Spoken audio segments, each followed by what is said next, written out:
I'm your friend, Dr. Charles Apoki.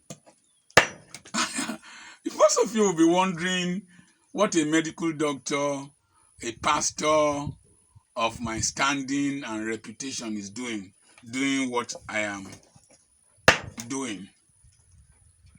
When you cross 60 years, you will find out that the nature of people around you will change drastically. A lot of those around you would have become independent. Your children will have become independent. My children don't need me. They don't need me. My wife does not need me. I started very early to make her independent, establish her, leave all the businesses that we established together in her hand because I wanted to be free.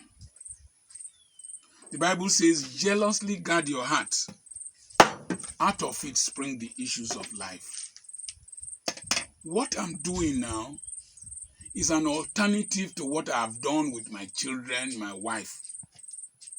I'm providing security and a buffer for myself. When you reach 60 and above, you will discover that most of the respect and the honor you received from people and family members around you, it was because of what they could get. It was because of the benefits they derived from you. Recently, I have been hearing of children who are 35 years old, 34 years old, 36 years old. My eldest son is 36 years old.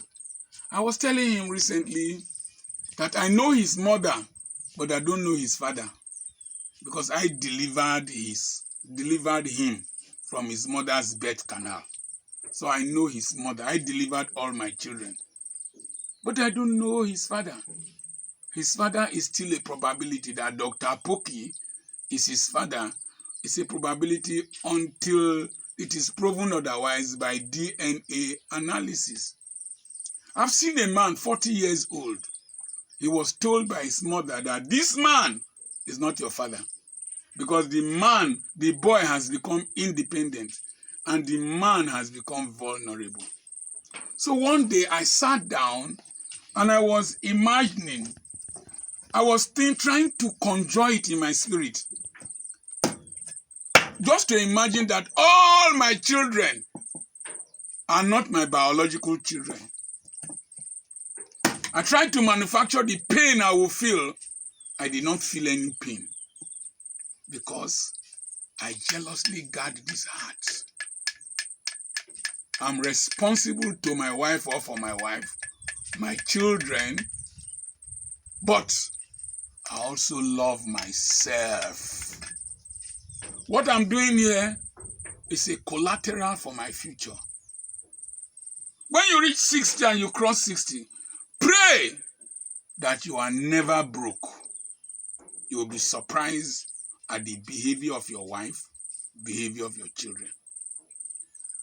Pray, which is a prayer I always pray, that you are never vulnerable, that you don't have a stroke, that you are not paralyzed, and that they have to take care of you, and you have to depend on them for income. You will see a different attitude of those who had respected you, brothers, nephews, cousins that you trained.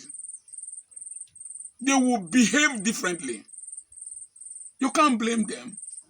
They have their own lives to live. So I've invested in this real estate and I'm doing what I'm doing such that in future I don't need to depend on my wife, depend on my children, depend on the young ones I've mentored and those I have taken care of. This heart is well protected. I told my wife today that I can leave her and live a life outside her, my children, and whatever we own together. I can live another life. When you hear a man of God, 50 years, 60 years, even 70 years, separate from his wife, don't blame him. Shut up your mouth. You don't understand what he has passed through. Don't say, is he not a Christian? Most of those who wrote about marriage in the Bible, never got married. Marriage is a difficult and a different ball game once you cross 60. If you have not reached 60, don't make any stupid comment about this post. He who feels it knows it. For Bill Gates to separate from Melinda, money and the display of affection does not sustain relationship. It's responsibility. As you get older, your wife, your children, those you have helped will remember your harshness and whatever you did to them that they didn't like, and they will remind you. Let me tell you this. When you hear a man suddenly dropped dead, whether 51, 60, 70, God might have just saved him from the pain, the suffering, and the humiliation he will have suffered later in life. This life is a deep mystery. The older you get, the more you understand it. I remain your friend, Dr. Charles Apoki.